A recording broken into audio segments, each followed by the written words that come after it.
Assalamualaikum warahmatullahi wabarakatuh. Kembali lagi bersama saya Zulfan Afdiallah di channel Rabbanians ID. Jadi teman-teman, selepas 2 kasus aksi teroris kemarin di Indonesia, banyak ya teman-teman yang meminta saya untuk memberikan statement mengenai kasus teroris kemarin. Oke, mengenai teroris sebenarnya saya sudah membuatkan videonya 2 tahun yang lalu dan teman-teman dapat menontonnya dengan mengklik link yang ada di deskripsi video atau yang ada di kolom komentar ataupun yang ada di atas ini. Semoga video tersebut sedikit banyak memberikan wawasan bagi kita semua. Sepertinya ya setiap tahun atau 2 tahun sekali itu selalu ada berita tentang aksi-aksi teror. Jadi ya video-video 2 tahun yang lalu saya rasa masih relevan dengan kasus yang ada di tahun ini. Karena aksinya begitu-begitu aja, ya nggak ada perubahan tiap tahunnya. Sehingga saya sendiri memandang para teroris ini goblok atau bego ya. Maksudnya begini.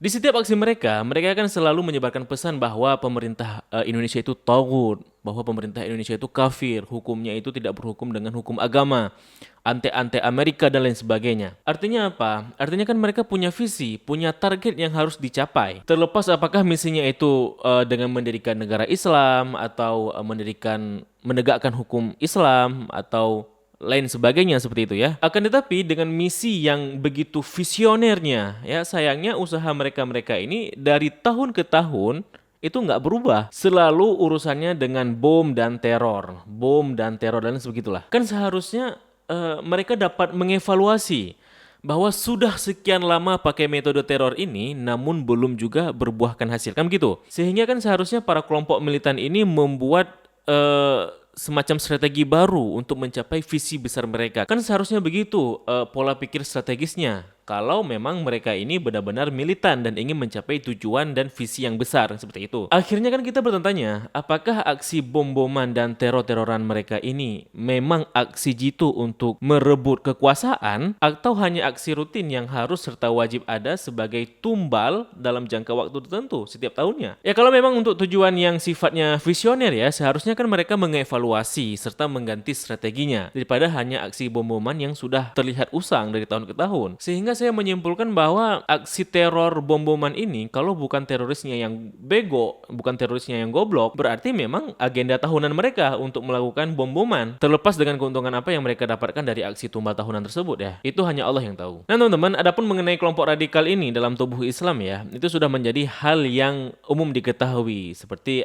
kelompok ISIS, Taliban, Al-Qaeda, yang mana sebenarnya mereka ini memiliki motivasi dan tujuan yang berbeda. Terlepas mengenai kontroversi apakah mereka ini dibuat ataupun dimanfaatkan oleh instansi rahasia tertentu untuk keperluan tertentu pula ataupun memang motivasi secara pribadi dari kelompok mereka tersendiri, oke? Misalnya seperti Al-Qaeda sendiri yang merupakan kelompok bersenjata yang awalnya menjadi kaki tangan Amerika Serikat untuk melawan komunis Uni Soviet pada tahun 80-an. We have with us 6 from the Afghanistan freedom fighters. There's a man here whose wife was killed in front of their 2 children. Another one who lost his brother in the tunnel of a village in which 105 people were massacred by fire and chemicals. Dan teman-teman generasi tahun 80-an ke bawah pasti ingat dengan peristiwa 9/11. Peristiwa di mana gedung pencakar langit WTC ditabrak 2 pesawat oleh teroris. Peristiwa inilah yang menjadi titik awal dikenalnya Islam dengan aksi terorisme. Nah, FBI kemudian mengungkapkan bahwa Al-Qaeda sebagai dalang peristiwa tersebut. Namun ketika itu, Osama bin Laden itu tidak mengakui keterlibatan kelompoknya. Hingga akhirnya tersebarlah video yang diproduksi Sahab Media yang merupakan media produksinya Al-Qaeda yang menceritakan proses persiapan penyerangan peristiwa 9/11 tersebut. Menariknya teman-teman, dalam video tersebut muncullah salah satu tokoh yang menjadi juru bicara Al-Qaeda untuk Amerika yang bernama Azam Al-Amriki. Dia memiliki nama asli Adam Yahya Gadan. Nah, tahukah teman-teman jika Adam Gadan ini merupakan seorang berketurunan Yahudi? Nah, nama lahirnya adalah Adam Perlman yang merupakan nama keturunan dari kakeknya yakni Carl Perlman. Kakeknya sendiri seorang aktivis Yahudi yang aktif di organisasi Anti-Defamation League yang merupakan gerakan melawan kebencian terhadap ras Yahudi. Sehingga secara ras Adam ini merupakan seorang kebangsaan Yahudi. Kemudian namanya itu berubah dari Adam Perlman menjadi Adam Gadan dikarenakan ayah dan ibunya memutuskan menjadi seorang Kristen dan mengadopsi sebuah nama tokoh pejuang Alkitab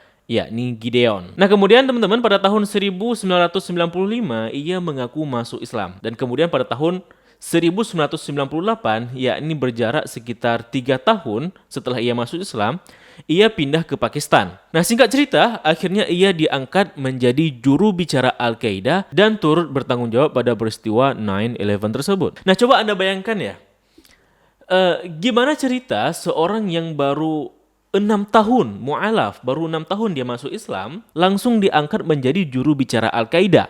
Seolah-olah seperti syekh yang sudah sangat paham agama dan melakukan aksi yang mereka yakini sebagai aksi jihadnya tersebut. Nah, kita saja ya sebagai muslim, 6 tahun itu belum benar-benar cukup menjadi muslim yang paham akan seluk-beluk agama. Nah, ini dalam jangka waktu 6 tahun udah sok-sokan menjadi mujahidin. Nah, itu gimana cara pandangnya? Sehingga dari sini kita dapat pahami kenapa kelompok-kelompok radikal ini selalu merekrut anggotanya dari kalangan anak muda untuk melakukan aksi-aksi teror. Ya, karena anak muda ini umumnya masih labil, mudah dipengaruhi, dan kurangnya akan ilmu agama. Nah, hal ini sendiri sudah dikonfirmasi oleh Rasulullah SAW dalam hadis nubuatnya yang berbunyi, akan keluar pada akhir zaman suatu kaum, umurnya masih muda, sedikit ilmunya, mereka mengatakan diri mereka sebagai sebaik-baik manusia. Mereka membaca Al-Quran tidak melebihi kerongkongannya, mereka itu terlepas dari agama seperti terlepasnya anak panah dari busurnya. Hadis ini diriwayatkan oleh Imam Bukhari dan Imam Muslim. Nah, bukti nyata dari hadis ini dapat kita lihat dari sosok Adam Gadan ini yang ketika bergabung dengan Al-Qaeda baru berusia belasan tahun. Serta saat peristiwa 9/11, ia baru berusia 23 tahun. Umur yang masih sangat muda untuk seorang mu'alaf. Nah, setelah peristiwa 9/11 ini kemudian banyak tersebar di internet mengenai teori-teori konspirasi bahwa peristiwa itu merupakan kejadian yang disengaja dan disetting oleh pemerintah maupun elit global atau segala macamnya ya. Dan setelah itu di setiap kejadian aksi teroris akan selalu ada yang menawarkan sudut pandang konspirasi, khususnya hubungan kelompok ISIS dengan Amerika yang belakangan ini. Nah, pakar geopolitik Timur Tengah Dina Sulaiman dalam podcast Deddy Kobuzer juga seolah-olah mengiyakan adanya kemungkinan konspirasi dalam kasus-kasus teroris tersebut. Walaupun ya ada rumor bahwa Dina Sulaiman ini merupakan seorang Syiah yang sudah barang tentu berpihak pada pemerintah Suriah karena sama-sama Syiah. Nah, kalau begitu sudah barang tentu ia mengeneralisir semua pasukan bersenjata di sana baik ISIS, Nusra dan lain sebagainya sebagai kelompok radikal teroris. Namun teman-teman, saya sendiri tidak setuju apabila kelompok maupun aksi teroris selalu dianggap sebagai settingan dan konspirasi. Karena baik itu ada atau tidak, pemikiran radikal begini memang sudah tumbuh ya dari beberapa komunitas muslim. Oke, anggap aja kelompok teroris ini awalnya buatan organisasi rahasia untuk keperluan politik. Tapi kan lama-lama mereka akan berevolusi dan menancapkan sebuah ideologi baru dengan pola pemahaman baru terhadap ayat-ayat Al-Quran yang kemudian diselewengkan untuk keperluan tertentu dan tunggangan mereka. Yang mana mereka kemudian menciptakan penafsiran baru, pemahaman baru, serta mengeluarkan fatwa-fatwa yang sesuai dengan ideologi pemikiran mereka. Akhirnya apa? Para anggota-anggota baru ini kan mereka akan menganggap bahwa perbuatan mereka merupakan hal yang dapat diterima dalam agama. Karena mereka menganggap hal itu baik dan benar. Karena apa? Ya karena sudah dicuci otaknya dengan propaganda dan pemahaman baru yang menyesatkan. Nah, mereka-mereka inilah yang kemudian dijadikan sebagai tumbal untuk aksi teror mereka. Nah, kalau memang bom bunuh diri itu dibenarkan dengan iming-iming pahala syahid,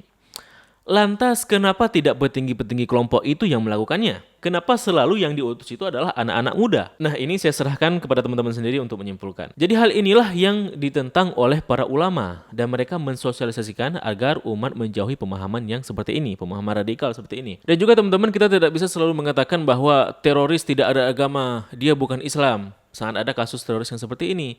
Karena seolah-olah kita lepas tangan seperti itu. Oleh karenanya, sudah menjadi tanggung jawab kita sebagai abang, sebagai suami, sebagai orang tua untuk menjaga keluarga kita agar terhindar dari pemahaman-pemahaman radikal yang menyesatkan. Ya, kita doakanlah semoga kita dan keluarga kita selalu dijaga dan diselamatkan dari pemahaman-pemahaman ekstremis yang mengatasnamakan agama. Ya, apapun itu agamanya, baik dia Islam, Kristen, Buddha, Hindu, dan lain sebagainya. Nah teman-teman, mungkin ini saja untuk episode kali ini. Bagaimana pendapat kalian? Tulis di kolom komentar. Kalau kalian menyukai video-video dari channel Rabbanians ID, jangan lupa untuk klik tombol subscribe dan juga tombol loncengnya untuk mendapatkan updatean video terbaru dari channel ini. Dan terima kasih telah menyaksikan. Sampai jumpa di episode berikutnya. Mohon maaf apabila ada kesilapan dan kesalahan. Billahi taufiq wal hidayah. Wassalamualaikum warahmatullahi wabarakatuh. Salam damai.